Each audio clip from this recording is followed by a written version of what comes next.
자, 함께 읽은 본문을 중심으로 은혜에 감사하고 예수 비전으로 새 출발, 이런 제목을 가지고 말씀을 증거합니다. 한 해를 마감하고 새해를 맞이하는 송구 영신 예배에 참석하신 여러분들과 또 여행을 하고 계신 분들, 또 여행 중에 돌아와서 격리 중에 있고 또 몸이 좋지 않아서 이 자리에 함께하지 못하면서 실황 예배로 함께하는 여러분 모두를 성삼위 하나님의 이름으로 환영하고 축복하고 사랑합니다. 다사다난했던 2021년이 저물어 가고 있습니다. 하나님의 말씀 전도서 3장 1절 9절에 보면 세상의 원리 원칙에는 시작과 끝이 분명히 있음을 말씀해 주고 있습니다. 시작과 끝이 없는 게 아니라 하나님은 창조하셨고 끝맺음을 하시는 분이십니다. 천하의 범사가 기한이 있고 모든 목적이 이룰 때가 있나니 날 때가 있고 죽을 때가 있으며 심을 때가 있고 심은 것을 뽑을 때가 있으며 그 다음에 죽일 때가 있고 치료시킬 때가 있으며 헐 때가 있고 세울 때가 있으며 울 때가 있고 웃을 때가 있으며 슬퍼할 때가 있고 춤출 때가 있으며 돌을 던져 버릴 때가 있고 돌을 거둘 때가 있으며 안을 때가 있고 않는 일을 멀리할 때가 있으며 찾을 때가 있고 잃을 때가 있으며 지킬 때가 있고 버릴 때가 있으며 찢을 때가 있고 꿰맬 때가 있으며 잠잘 때가 있고 말할 때가 있으며 사랑할 때가 있고 미워할 때가 있으며 전쟁할 때가 있고 평화할 때가 있느니라. 처음과 끝이 있어요. 이와 같이 1년 365일도 시작과 끝이 있습니다. 오늘은 정말 끝자락에 와 있습니다. 엊그제가 2021년도 신축년이라고 하죠. 하얀 소띠해가 1월 1일을 시작하는가 싶더니 12월 31일 하나의 끝자락에 지금 우리가 서 있습니다. 4시간 정도만 지나면 2021년도도 영원한 역사의 뒤안길로 흘러져 사라지고 희망을 가지고 새 출발하는 2022년 검은 호랑이 해를 우리는 맞이합니다. 이 시점에서 우리는 송구 영신 예배를 드리고 있습니다. 송구라는 것은 옛 것을 보내버리고 영신, 새로운 것을 맞이한다, 이런 뜻입니다. 그래서 예전에 송구 영신 예배는 11시에 시작하면 송구 예배를 먼저 드리고 12시가 딱 되면 영신 예배를 드렸어요. 우리 전통적으로. 근데 여기에 세월이 바뀌면서 하나로 만들어지고 또 우리 같이 이렇게 외국의 디아스포라들로 살면서 또 1년에 한 번씩 여고대 와서 공부하다가 이제 돌아갈 우리 학생들에게는 폭죽을 터뜨리는 것을 또 그런 것 때문에 갈등을 겪을까 봐 시간을 좀 조정해가지고 좀 일찍 당기고 또 어린 아기들 가운데는 예배를 드리러 온 아이들도 있으니까 또 부모들을 생각해서 시간을 좀 당겼어요. 예배를 안 드리는 것보다는 드리는 게 훨씬 하나님께 영광이 되기 때문에 우리가 송구영신 예배를 좀 앞당겨서 드립니다. 또 한국에 있는 교회 사이즈가 큰 교회들은 한 번에 다 못 모이니까 우리 같이 7시에 9시, 11시 예배가 있더라고요. 내가 확인해 보니까. 그러니까 우리가 잘하고 있습니다. 오늘 여러분 이곳에 나오신 여러분들 다시 한번 성삼위 하나님의 놀라운 축복이 함께하기를 축원합니다. 시간의 빠름을 다시 한번 실감해봐요. 뭐라고 이렇게 영어로 표현한가 봤더니 Time flies so fast 이렇게 써놨더라고요. 시간이 날아갔다는 거예요. 그리고 우리 한자 고사성어로는 세월 유수 이런 말이 있더라고요. 세월이 물처럼 흐른다는 뜻으로 빠르게 세월이 지나갔다, 이런 뜻이에요. 2021년도를 시작하며 우리가 살고 있는 영국에는 브렉시트도 시작됐어요.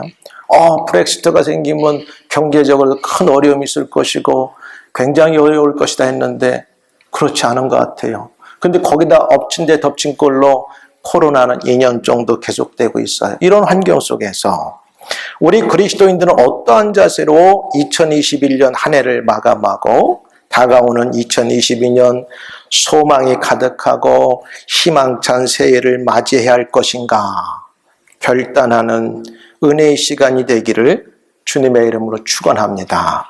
첫 번째는 한 해 동안 베풀어 주신 하나님의 은혜를 기억하고 감사합시다. 우리는 이 은혜를 기억하고 감사하는 것에 10번, 100번, 1000번에도 우리가 과하지 않고 부족합니다. 하나님의 은혜는 얼마나 큰지 몰라요. 2019년 12월부터 시작된 코로나 바이러스가 온 세상에 알려진 지 만 2년이 꼭 되었어요. 2021년 새해를 시작하면서 온 세계는 소망 가운데 들떠 있었어요. 올해 안에 사람들 모두가 백신 접종을 다 마치고 의학계에서 코로나 바이러스를 종식시켰다는 기쁜 소식을 온 세계가 듣기를 소망하였습니다. 근데 아직도 그런 소리를 못 들었어요.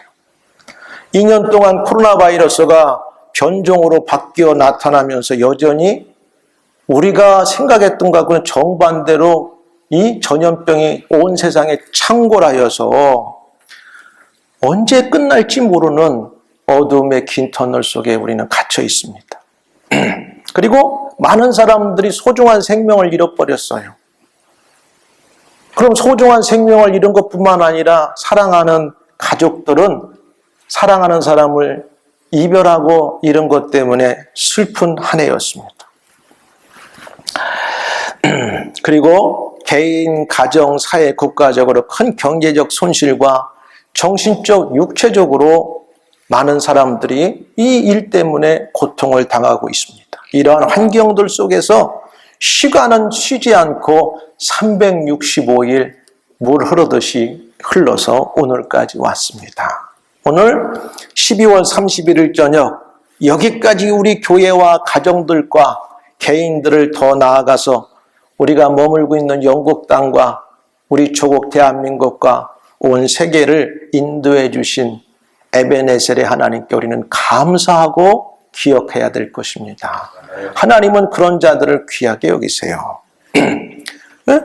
하나님의 은혜를 기억해야 돼요. 우리는 매일 아침 말씀 묵상을 통해서 깨닫습니다.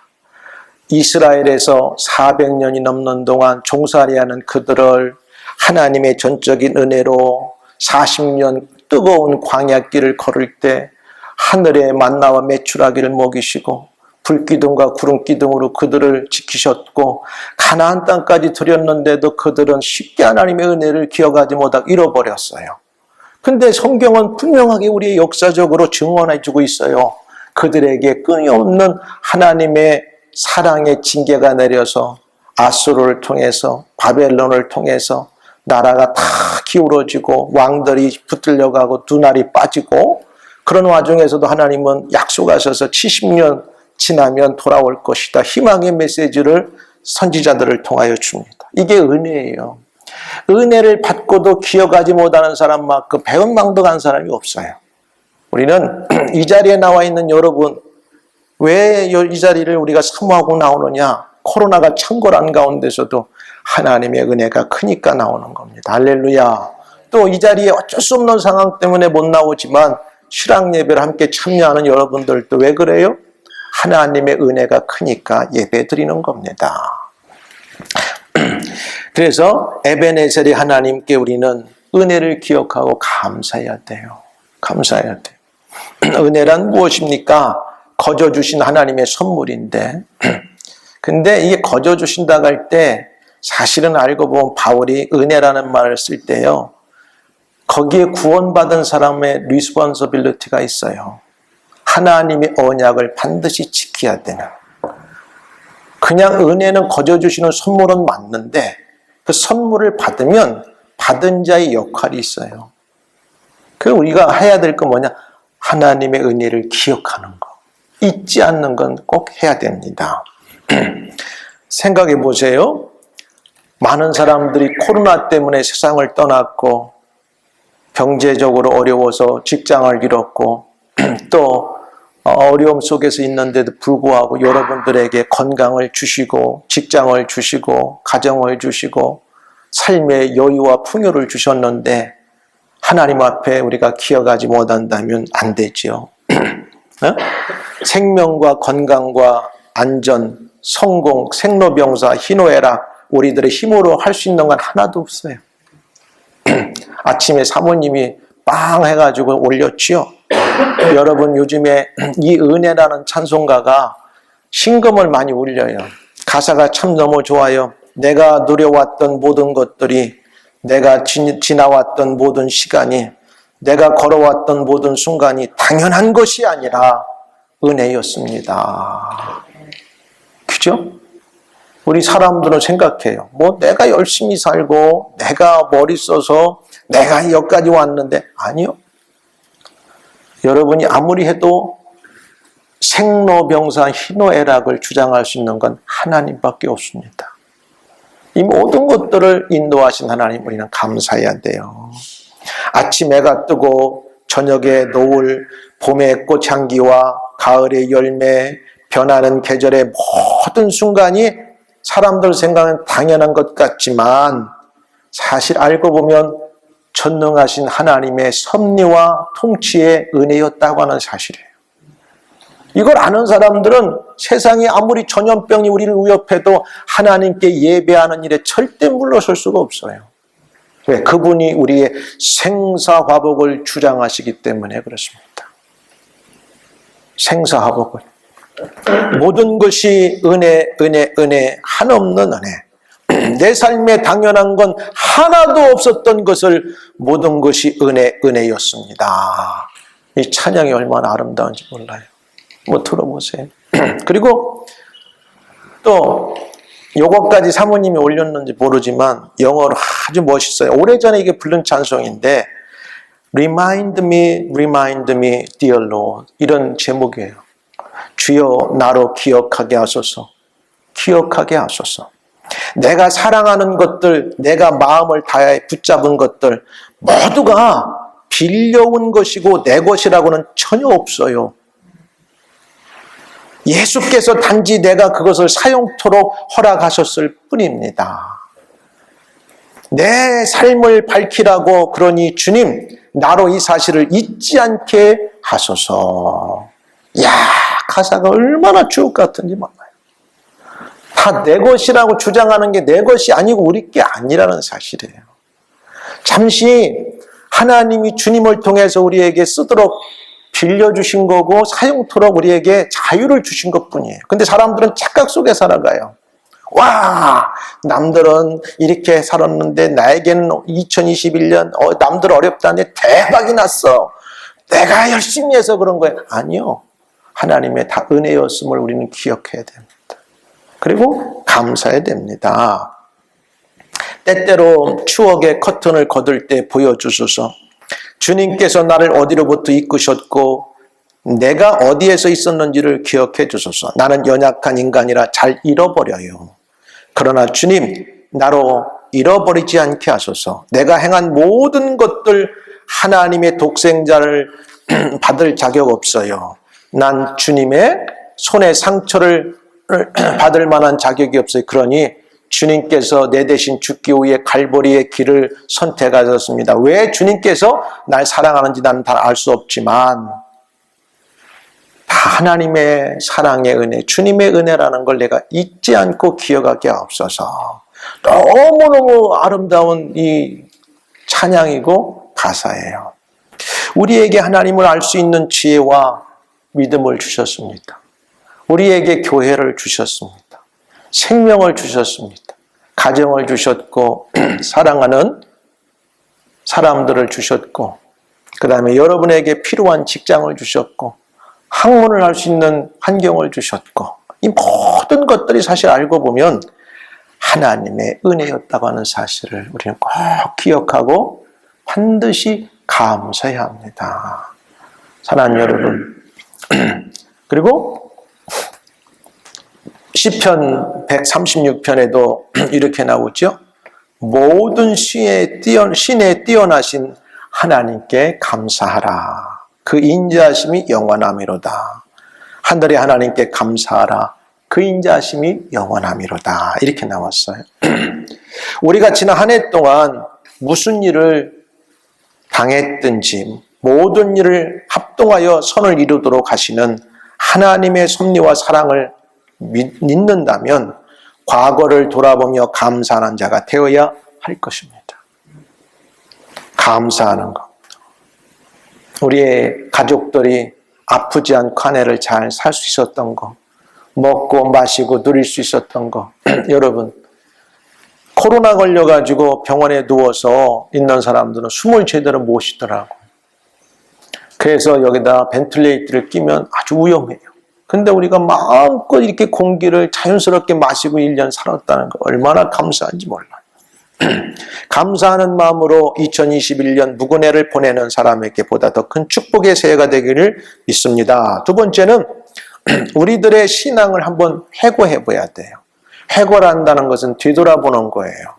반추한다고 하는 것은 초식 동물들이, 소나 양들이 한번 풀을 뜯었다가 되새김질할 때 그걸 다시 꺼내가지고 완전히 되새김해가지고 삭혀서 넘기는 것을 반추한다고 그래요. 우리가 1년을 마무리하면서 한 해를 되돌아보고 회고해보고 반추해봐야 되는 필요성이 있습니다. 21년 한 해 동안 우리들의 신앙 속으로 우리 신앙의 성품이 얼마나 바뀌었는지, 또 행동의 변화가 얼마나 있었는지, 우리의 손과 발이 믿음으로 우리의 그 삶 가운데 있었는지 한번 우리가 따져봐야 돼요. 교회적으로 2020년 3월 22일부터 21년 6월 27일까지 우리가 온라인 실학 예배로 드리다가 7월 4일 첫 주부터 이렇게 현장 예배가 재개돼서 예배를 드리고 있어요. 여러분 같이 교회 나오는 분들도 있고 여전히 교회에 못 나오고 실학 예배로 드리는 분들이 있지만, 우리가 한 해를 막아보면서 하나님이 위해서 내게 베풀어 주신 은혜가 그렇게 큰데 내가 과연 하나님 앞에 21년들을 되돌아볼 때 나를 뭐라고 하나님이 인정해 주실까? 한번 믿음의 점검이 필요합니다. 되돌아보는 게 필요해요. 그런 사람에게만 발전이 있어요. 가정적으로 21년도 우리 가정에게는 얼마나 큰 은혜를 주었나. 내가 원하는 걸 하나님이 주셨다. 남이 갖지 못하는 걸 하나님이 허락하셨다. 그러면 그때 더 우리는 하나님의 은혜를 기억하고 감사하고 하나님을 향하여 받은 바 사명대로 내가 살았는가 보야 돼요.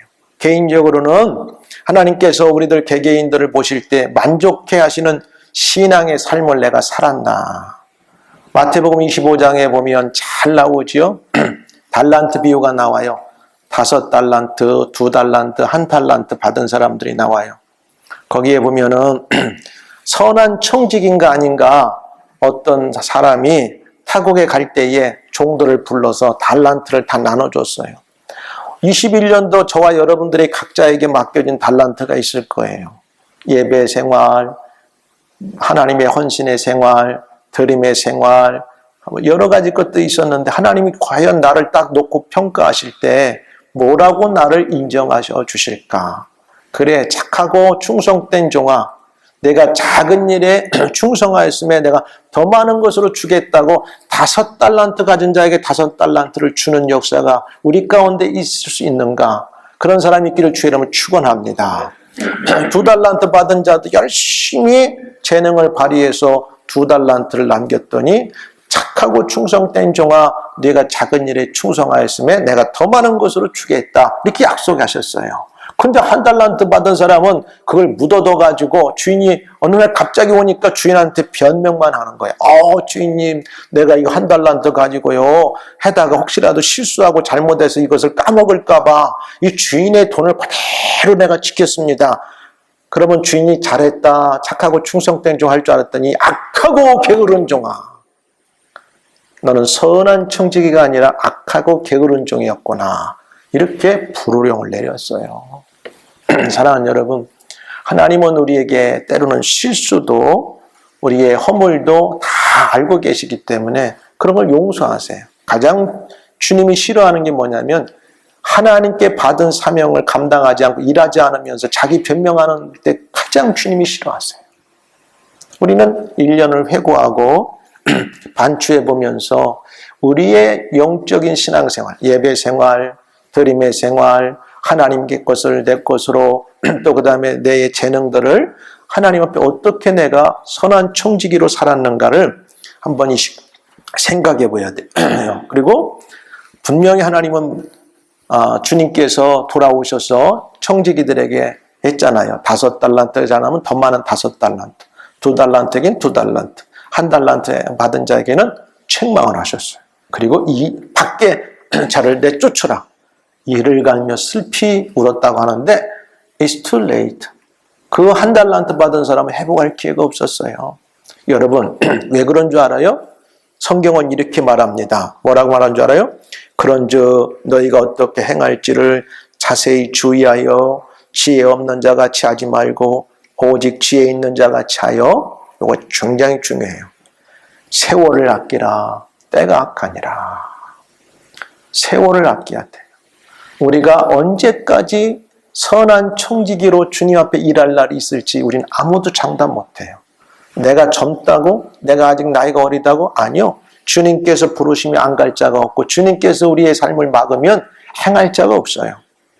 성경은 분명히 말해요.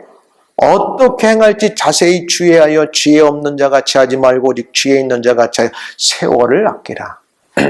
하나님이 우리에게 젊음의 때에 주신 사명이 있고 나이가 들면 나이가 들어서 맞는 사명이 있는 거지. 내가 젊을 때는 열심히 내 일만 하고 나이가 들면 그때 가서 주의 일하리라. 그때 가면 it's too late가 될 수 있어요. 진짜로. 진짜입니다. 그러니까 세월을 아끼라. 때가 악하니라. 그러므로 어리석은 자가 되지 말고 오직 주의 뜻이 무엇인가 이해하라. 굉장히 중요한 말씀이에요. 그리고 갈라디아 6장 7절은 이렇게 분명히 말해요. 스스로 속이지 말라. 하나님은 업신여김을 받지 아니하시나니 사람이 무엇으로 심든지 그대로 거두리라. 여름에 봄에 추운 겨울이 지나고 봄이 되면 아직 날씨가 안 풀렸네 해가지고 씨를 밭에 땅을 갈아엎지 않고 파종하지 않은 사람들은 가을이 돼서 열매를 못 거둬요. 남들이 놀고 싶을 때 쉬고 싶을 때 일어나서 땅을 갈아엎고 파종하고 뜨거운 여름날 구슬땀을 흘리며 일을 해야 아름다운 가을이 열매를 우리에게 공급해 줍니다. 신앙도 똑같은 거예요. 응? 그러면서 우리가 선한 청지기였나 그리고 충성되게 했나 우리가 분명히 말하고 있어요. 맡은 자들에게 구할 것은 충성이니라. 충성이니라. 선한 청지기로 충성된 종으로 우리가 살았나 한번 우리 자신을 되돌아보고 점검해 보는 것이 필요해요. 그러면 아이고 주님 내가 이 자리에 서보니까 한 해가 감사도 하지만 찜찜합니다. 그럴 때 어떻게 하냐? 해결해야 돼. 주님 앞에 해결해야 돼. 이 시간 영적인 니고가 필요해요. 근데 우리에게 하나님은 참 자비가 많으셔서 우리에게 그 길을 잘 해결할 수 있는 길을 열어줬어요. 그렇다고 해서 그걸로 끝나는 게 아니라 결단을 해야 돼. 뭐냐면 만일 우리가 우리 죄를 자백하면 저는 미쁘시고 의로우사 우리 죄를 사하시며 모든 불의에서 우리를 깨끗게 하실 것이. 그러나 여러분 잘 아셔야 돼. 우리가 하나님 앞에서 잘못한 것은 잘못한 거에 대한 대가는 반드시 받아요. 받지만 그걸 잘 통과하고 이김을 통해서 새로운 곳으로 나가도록 하나님은 인도하시는 것이지 우리가 잘못하고 죄 지어놓고 무조건 회개만 하면 그것이 없는 게 아니에요. 성경에 보면 믿음의 사람들도 하나님 앞에 실수하고 죄 지은 것은 반드시 그 대가는 받았어요. 그러나 회개는 왜 하냐? 그것들을 잘 벌을 받고 믿음으로 승화해서 그 다음 단계로 전진하기 위해서 하는 겁니다. 다윗이라고 하나님의 징계 안 받은 적 없어요. 그가 인구조사했을 때 7만 명의 사람들이 죽어나갔어요. 하나님 잘못했습니다. 깨달았지만 하나님이 범죄한 건 범죄한 거예요. 그렇지만 그럴지라도 우리는 이 순간에 한 해를 되돌아보며 오늘 약속한 대로 우리의 실수와 잘못과 죄악이 있다면 자백하고 미쁘신 의로우신 우리 죄를 사하시는 분 예수님과 하나님께 모든 용서를 구할 수 있기를 주님의 이름으로 축원합니다. 그리고 세 번째는 그러면 우리는 2022년도 새롭게 다가오는 2022년도는 어떻게 살아야 되느냐? 2022년도는 예수 비전으로 한 해를 출발합시다. 나는 이렇게 제목을 잡았어요. 세 번째. 지나간 21년도가 우리들에게 어둡고 캄캄한 밤과 같은 한 해를 보내고 살았다고 하더라도 염려하지 마십시다. 믿음 안에서 소망 중에 바라며 새롭게 맞이하는 22년도에는 우리들 삶의 전 영역에서 비전이 되시는 예수님과 함께 출발하기를 주님의 이름으로 축원합니다. 우리 교회가 예수 비전 교회잖아요. 이것은 정말 내가 봐도 이름이 멋있는 거예요. 왜냐? 비전이라는 말이 참 어려워요. 많이 쓰는데. 비전은 보는 거예요. 뭘 보느냐가 중요해, 사람들이. 근데 우리가 예수님만 보면 인생을 정말 대박으로 성공하며 살 수 있습니다. 세상 다 다른 걸 봐도 아무리 좋아도 그건 한시적이지만 예수님 바라보고 인생을 사는 사람은 영원하게 성공자가 되고 승리자가 될 수 있어요. 비전이라는 건 바라보는 거예요. 그럼 바라본다는 건 뭔가 목표물이 있고 우리가 바라봐야 될 대상이 있는데 그게 세상 것이 아니라 영원하신 하나님, 그가 보내신 구원자 예수가 우리의 비전이 된다는 사실입니다. 그러니까 세상이 암울하고 어두울수록 빛으로 오신 표대가 되시는 예수님을 바라보기만 하면 하나님의 성령이 저와 여러분들을 빛 가운데로 인도해 가실 것이고 승리의 길로 우리를 이끌어 가실 것입니다. 할렐루야. 같이 설교하고 있네. 자, 비전이란 꿈꾸고 소원하는 어떤 대상, 목표물을 바라보는 거예요. 여러분, 꿈은 막연한 거예요. 상상하는 거예요. 그럼 하나님이 우리에게 줬는데 그걸 구체적으로 기도하며 계획을 세워서 그 중심에 예수님을 바라보고 나가는 게 비전입니다. 그게 표대예요. 그걸 어떻게 할 수 있느냐? 빌립보서 4장 13절 14절에 보면 바울이 명쾌하게 우리의 표대가 누구라는 사실을 가르쳐주고 있어요. 모든 믿는 자가 바라봐야 될 표대는 예수님이세요. 그 표대가 오늘 우리말로 바라볼 때 우리의 말로 뭐라고 하냐? 비전이라고 말합니다. 확실한 우리 목표물이 정해졌어요. 표대가 정해졌어요. 바라볼 분명한 대상과 목표를 정해졌어요. 그게 뭐냐? 비전이라는 사실이에요. 같이 설교하고 있어 지금. 그래서 어떻게 살아야, 그럼 왜 예수님이 우리들의 비전인가? 어떻게 살아야 성공적인 영역의 삶을 살아갈 수 있을까? 2022년도 우리가 가져야 할 비전이 왜 예수님이 되어야 되는가? 첫 번째, 거기에서는 뭐냐면, 왜 예수님이 우리의 비전이냐? 그분은,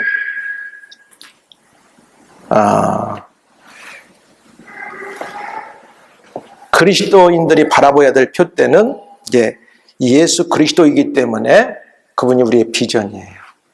오늘 우리가 읽은 히브리서 12장 1절부터 3절 중에 2절이 핵심이에요. 2절. 2절에 뭐라고 나왔냐면 이렇게 나왔어요. 믿음의 주요, 예수님이 우리의 비전이 될 수 있는 건 그분이 믿음의 주가 되기 때문에 그렇습니다.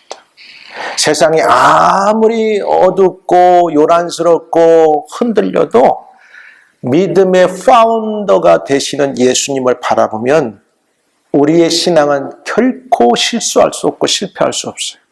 그리고 그 예수님을 표대로 비전으로 바라보며 사는 인생은 반드시 하나님이, 주님이, 성령님이 책임지는 인생을 살아갑니다. 할렐루야. 그러니까 얼마나 우리가 확실한지 몰라요. 이렇게 신앙생활 하기가 즐겁고 쉬울 수가 없어요. 거기에 다른 게 들어갈 필요가 없어요. 내가 2022년도, 우리 교회가 2022년도는 어떻게 목표를 잡고 살아가냐? 예수가 나의 비전이라고 하는 사실을 꼭 새기시기를 주의 이름으로 축원합니다. 예수가 표대가 되세요. 그럼 우리는 바라보는 거예요. 그분이 우리에게 보여주셨어. 나를 따라 follow me. I follow you. 누구? 예수님. 그게 우리의 비전인 거예요. 예수님을 바라보고 우리가 따라가기만 하면 그분은 우리를 어떻게 인도하시느냐? 하나님의 원하시는 뜻 안에 우리를 인도하십니다. 세상이 아무리 어둡고 세상이 아무리 힘들어도 그분을 바라보고 나가면 반드시 2022년도는 저와 여러분 우리 교회가 승리와 성공적인 삶을 살 수 있기 때문에 그랬습니다. 믿음의 주요 이렇게 말했어요. 그러면서 1절에는 수많은 사람들이 믿음으로 살았던 11장에 대해서 증인들이 있어요. 우리가 믿음의 경주를 하고 승리하기 위해서는 무거운 것들을 다 벗어던지고 누구를 바라봐야 되느냐? 믿음의 파운더가 되는 예수님 바라봐야 된다. 그리고 왜 그러냐? 그분은 우리를 온전케 하시는 분이기 때문에 우리가 살면서 때로는 우리도 세상 환경 때문에 넘어지고 좌절하고 어려운 일을 만나면 우리도 힘들어요. 그럴 때마다 예수님을 바라보게 되면 그분이 뭐라고 말하냐면 그 다음 그 단어에 이렇게 나오잖아요. 또 온전케 하시냐 이렇게 나와요. 근데 영어에서 보면 사실은 내가 아까 왜 조금 그랬냐면 영어에서 보면 예수를 바라보는 것이 먼저 나와요. 뭐라고 나오냐? Looking to Jesus, the pioneer and perfect of our faith. 이렇게 나와요. 그러니까 우리가 예수님을 왜 바라봐야 되냐면 그분은 우리의 믿음의 창시자가 되고 우리가 믿는다고 하면서 세상 속에 살면서 흔들릴 때 우리를 완전하게 우리를 만들어줄 분이기 때문에 그분을 바라봐야 되는 거예요. 근데 NIV에는 참 재밌어요. Let us fix our eyes on Jesus 이렇게 나와요. 그러니까 우리의 눈을 바라봐. 이걸 오늘날로 말한 비전이에요. 여러분, 그러니까 예수 비전이라고 내가 이름을 우리 교회에 붙였을 때 그냥 이게 남들이 붙이는 게 붙이는 의미가 아니라 우리 인생의 영원한 비전이 뭐냐? 예수님 바라보고 사는 거예요. 2022년 아직 종식되지 않는 이런 모든 사회적인 불안한 요소들 어떻게 우리가 성공적으로 살까 너무 염려하지 마세요. 그래 예수님 바라보고 하나님 말씀대로 성령 따라 행하고 예수님 바라보고 살자. 그러면 그분이 우리가 살아가다가 조금 업앤다운 해가지고 좌절하고 넘어지고 또 뭐 걸려서 쓰러질 때 그분만 다시 바라보면 그분은 우리를 온전케 하시는 거예요. 할렐루야. 이게 우리의 비전이 되기를 주의 이름으로 축원합니다. 그러면 이제 말씀을 맺겠어요. 반드시 2022년도 우리 교회와 우리 모두에게 어떠한 삶이 다가올지 우리는 알 수 없어요. 우리는 한 번도 가보지 않은 미지의 2022년도를 지금 출발하려고 합니다. 근데 분명한 건 예수님이 우리의 드라이버가 되시고 성령이 우리 안내자가 되시고 하나님의 말씀이 우리를 이끌어 가시면 어떤 상황 가운데서도 우리는 실패할 수 없습니다. 반드시 승리하게 돼 있어요. 우리 신앙의 표대이며 비전이 되시는 예수 그리스도를 바라보고 그분의 말씀을 붙잡고 가보지 않는 미지의 2022년도를 함께 전진하며 믿음의 승리의 삶을 사는 저와 여러분이 되시기를 주의 이름으로 축원합니다. 아멘. 기도하겠습니다. 하나님 감사합니다. 성고영신 예배를 드리며 한 해 감사로 마감하고 예수 비전으로 새 출발할 수 있는 우리 모든 런던 예수 비전 교회 성도들 결단의 시간이 되게 하여 주시옵소서. 우리 앞에 어떠한 새로운 한 해가 펼쳐질지 우리는 부푼 아버지 하나님이여 이제 꿈과 소망을 가지고 기다리고 맞이합니다. 그러나 우리가 살아왔던 지난 한 해처럼 다가올 한 해 동안도 만만치 않고 도전적인 한 해가 주어질 게 확신합니다. 그러나 분명한 사실은 예수님이 표대가 되시고 그 예수님을 우리가 바라보고 성령의 인도를 따라 말씀대로 우리가 순종하면 반드시 2021년보다 더 크게 2022년도 모두가 성공적인 믿음의 승리자가 될 줄 믿습니다. 이렇게 살기로 결단하는 우리 모두가 되게 하여 주옵소서. 예수님의 이름으로 기도합니다. 이 시간에는